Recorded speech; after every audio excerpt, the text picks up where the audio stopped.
Hello there everybody, a very good morning to you all, and happy new week in the markets. Hope everyone is doing well today on this Monday morning, and looking forward to some hopefully some really nice trading ideas and trading opportunities this week after what was a pretty blockbuster week last week, wasn't it? It was huge.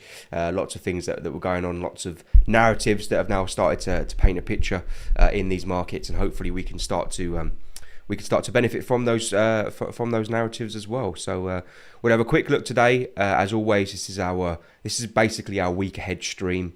So on every single Monday morning, I come on and I basically give a rundown on the top events of the week.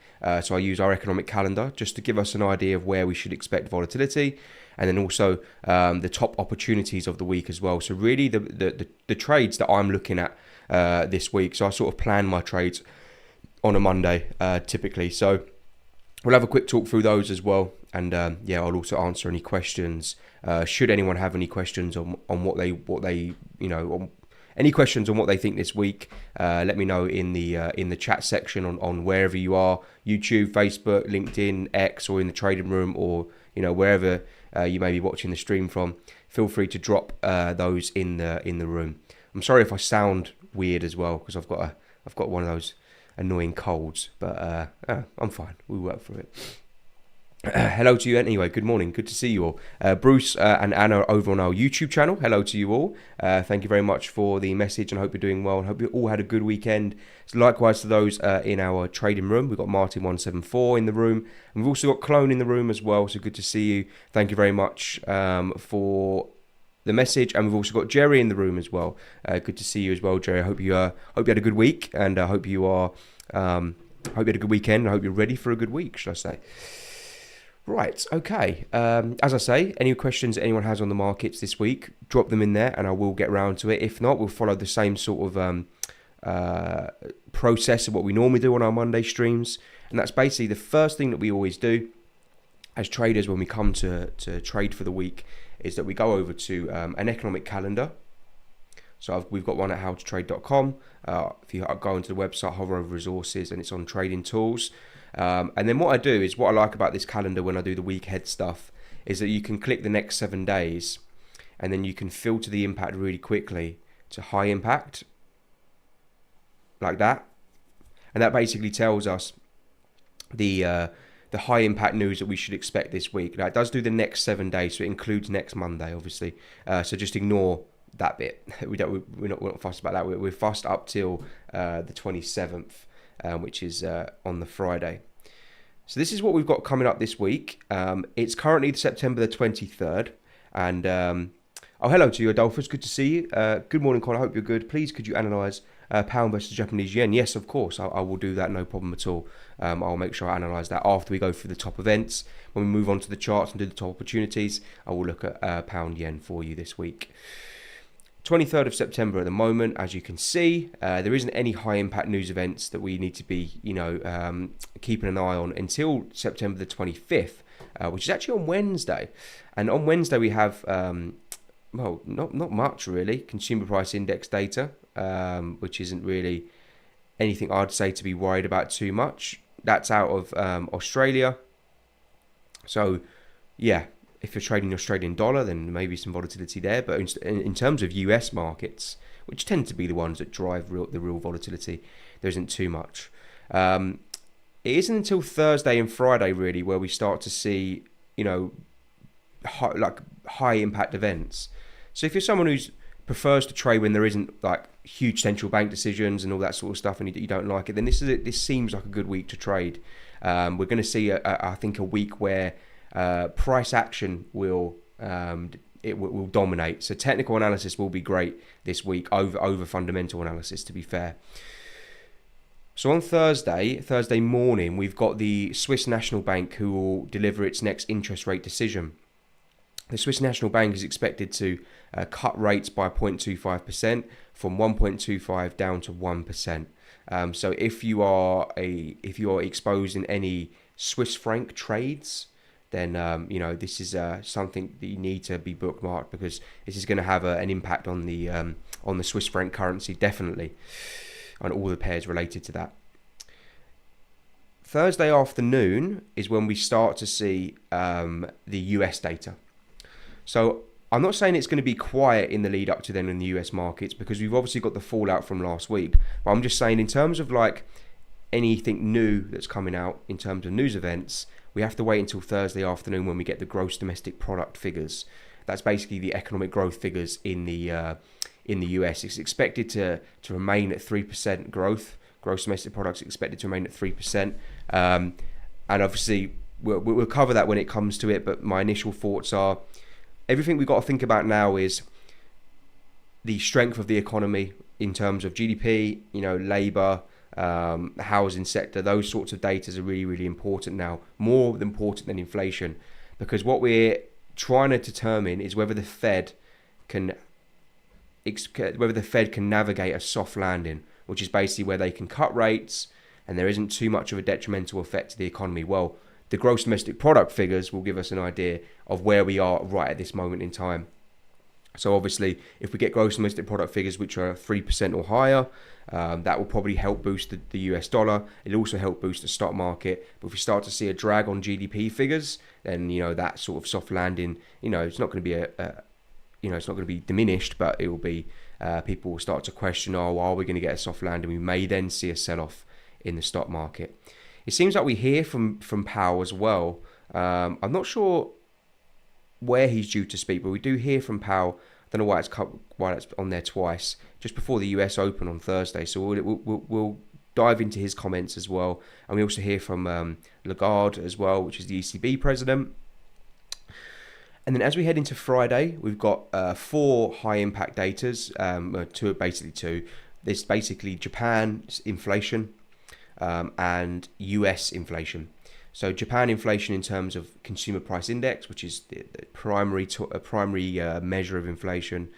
But then on Friday, we've got the core PCE index out of the US. If I'm being honest, I'm putting inflation data further and further down the list in terms of importance at this current time in the markets, because we know inflation's falling. So we'll keep an eye on it, but I don't think it will move the needle too much unless we see figures which are way above or way below the forecast. Okay, but Japan inflation will have some sort of impact on the Japanese yen, Adolphus, for those of you and for others who are trading the Japanese yen as well.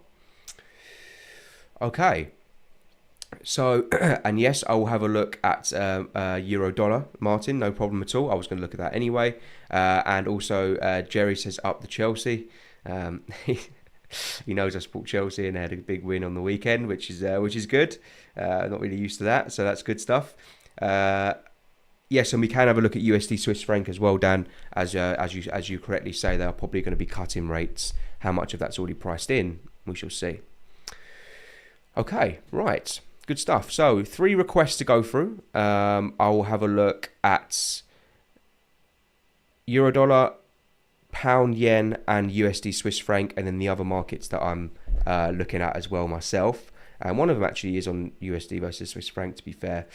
So let's have a look at those now. Let's start with the first request, which was dollar yen, pound yen.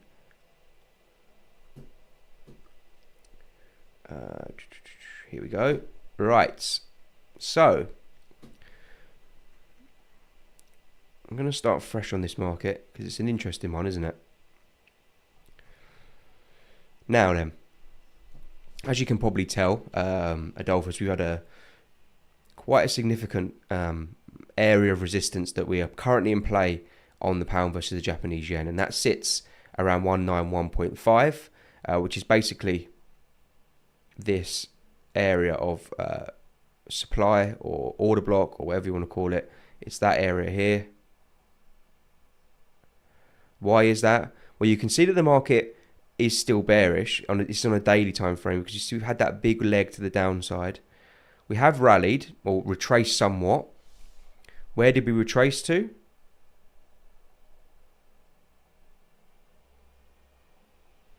The 38.2 or the 50, should we say, close to. Then reacted to the downside, broke down below these lows.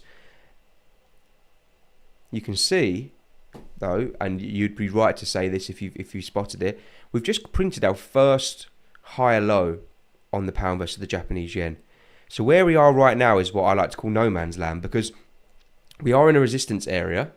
We are in a resistance area here, but at the same time, we are threatening a change of trend because we have printed a new higher low. That cannot be confirmed until we get a break above, and I mean a full body candle closure above 193.4. If we do get that this week, then we can look and potentially say, right now, we've got a new leg in pound yen, and we can potentially look for, if it was like that, we could potentially look for a retracement and then a sort of a really nice longer term buy opportunity in the pound yen.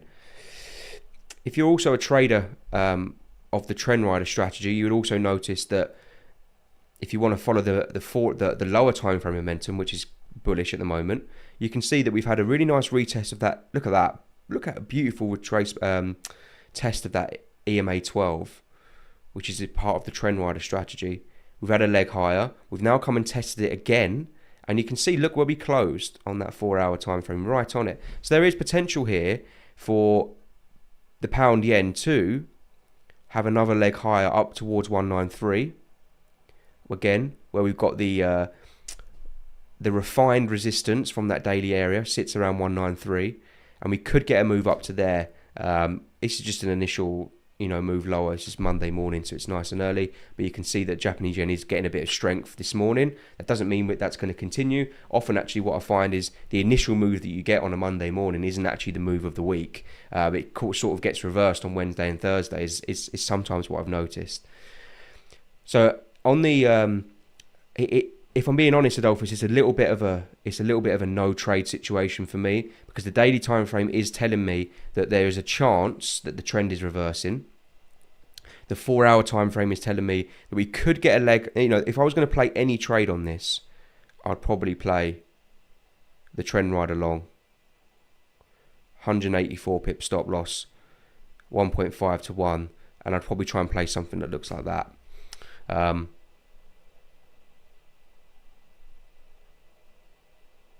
But I am wary of the fact that I'm definitely not bearish on the Japanese yen myself, to be honest with you.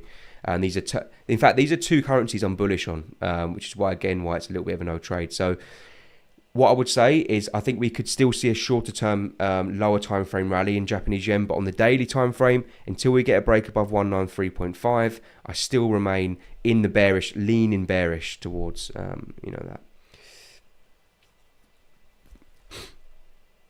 Adolphus says, is there a correlation between silver and gold against dollar pairs? And hello to you, Dillaby. Good to see you. I did enjoy my weekend. It was very good, thanks. Hopefully shake off this flu that I've got, but I'm doing all right.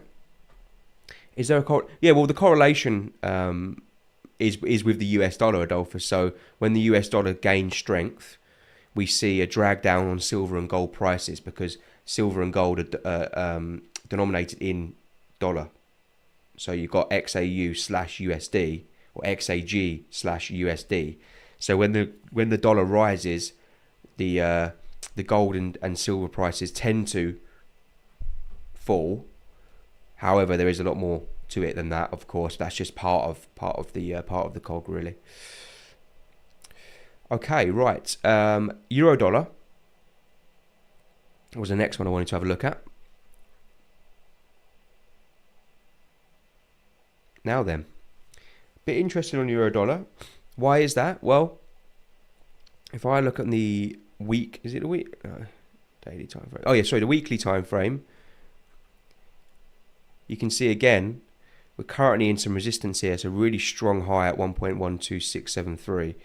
Now, I remain broadly bearish on the US dollar because of how dovish the Federal Reserve were, but I'm also mindful of the fact that there may be weeks, and there will be weeks, where the dollar rallies a little bit, because it's been taking an absolute battering, right? You can see that.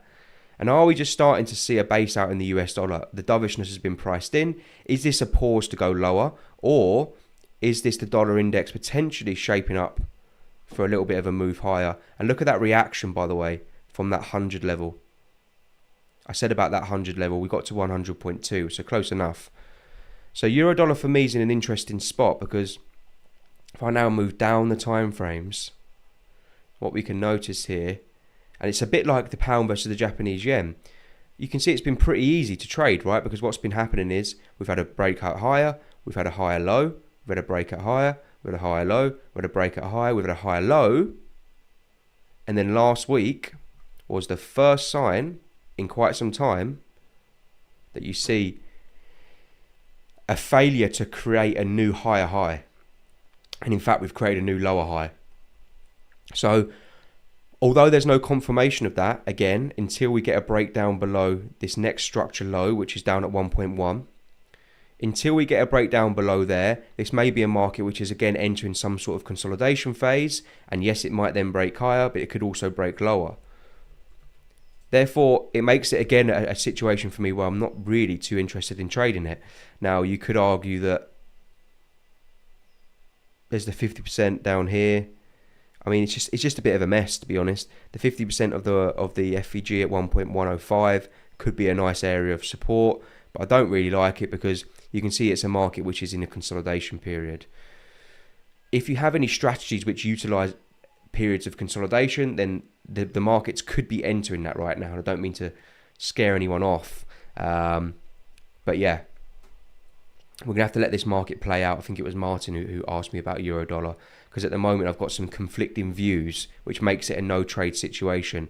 My overriding thought is that euro dollar can continue to rise in this current environment, but for this week, I'm not sure that we're going to see euro dollar.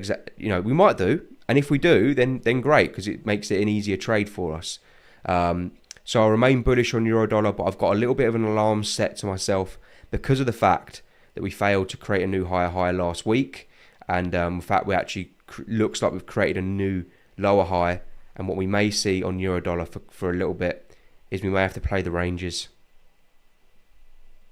So that's between 1.1 and 1.12. So it's still enough to get trading opportunities. Like, for example, what you might want to do is look for 1.105, trade it up to the top of the range, cash out that trade, have your take profit at 1.12, then look to sell it, because we could be entering a period of consolidation. Okay, the USD versus the Swiss franc's an interesting one. Again, a similar sort of thing, but we have marginally created a new low, but you can see that market has started to base out. However, again, my overriding opinion on the US dollar is bearish. And yes, I know that the Swiss National Bank are potentially going to be cutting rates, but this is a market which, as if you look at the trend, we are still creating lower lows, lower high, marginal lower low. Yes, it could be classed as a liquidity sweep, sort of. We did get a close there, but I prefer, and what I've got tagged and what I've got set on my alerts here is basically this area at 0.86, which is the 61.8 of that bearish move. I'm looking for some sort of reaction from that area. I've also got an alert set at the daily. You can see that I've got this set at the 50, where we might see a reaction. So really, I'm looking for some scalping opportunities around 0.85 and also around 0.86. And what is not a coincidence is that 61.8 sits at a really nice whole number of 0.86. So that's a really good confluence for me that could be resistance. If you want to play the long side on the dollar this week, if the dollar's going to get a little bit of a bounce this week, then we could see, you could get, how many pips is that? There's still 90 pips on offer for the long side, but you would have to try and get that on a lower time frame. On these, probably down 0.846, somewhere like that, could be a good area of support on the lower time frames. But for me, again, I always say to myself, kind of follow the higher time frame trend, and I want to follow the trend here, and the trend is telling me bearish on dollar versus the Swiss franc. It may actually be that this week is a week where I don't trade much. I'm starting to notice that. However,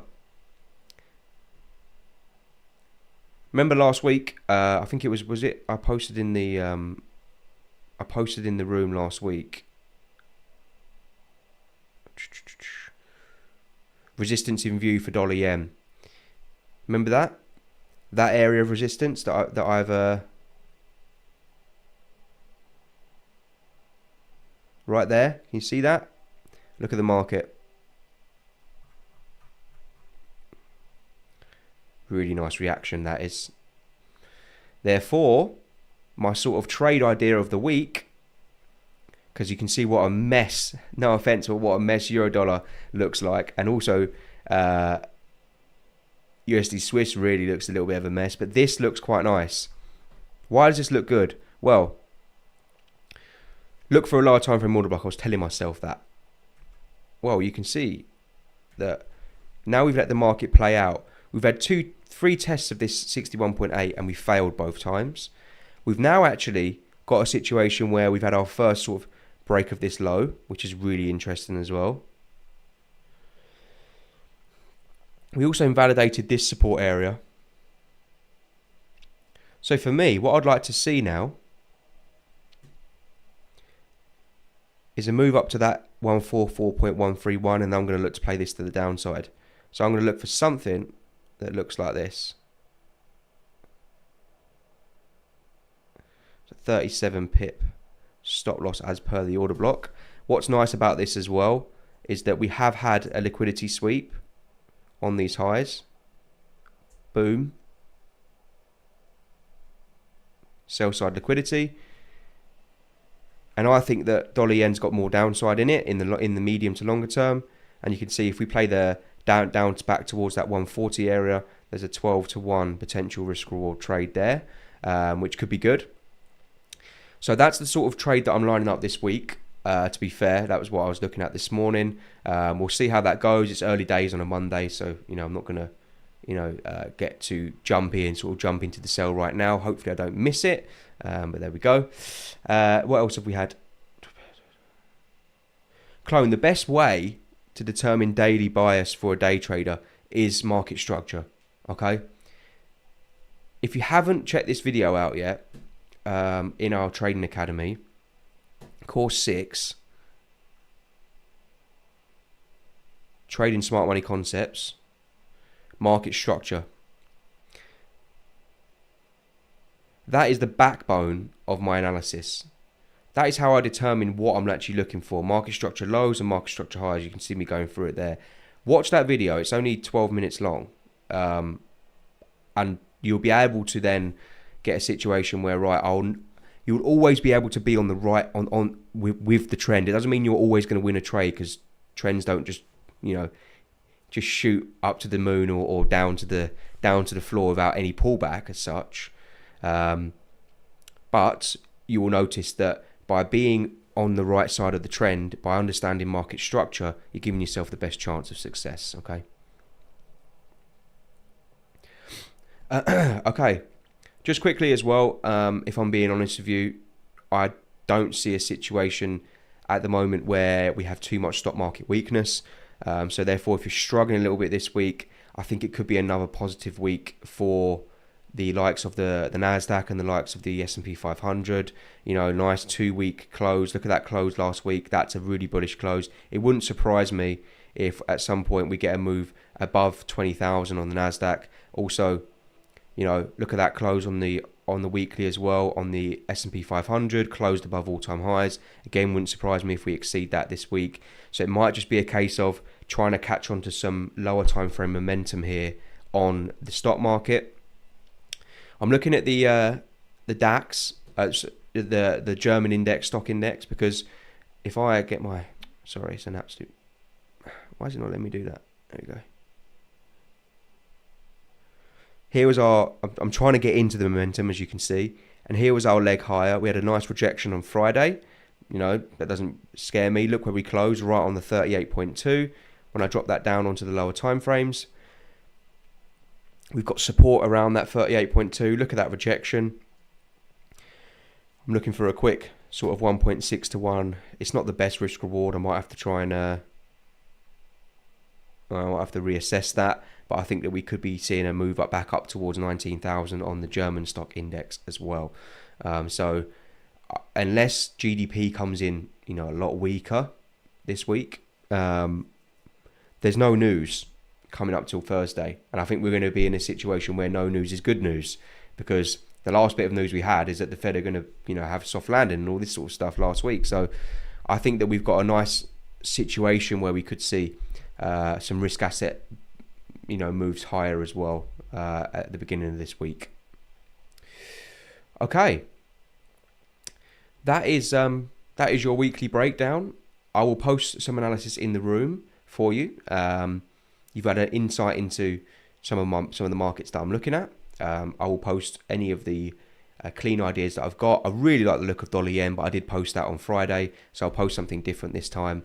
And it might actually be a week for me where I'm a little bit more on the fence. I've got some opportunities lined up, but it's not clear on lots of those major US dollar pairs like euro dollar. It's not very clear for me at the moment, and obviously gold is not in an area where I would look to trade at the moment, to be honest, as well. So good stuff. Thank you very much for those who tuned in and asked questions. I will see you all tomorrow at the same time, where basically I'm going to show you how you can use Fibonacci. You've probably had a taste of it today.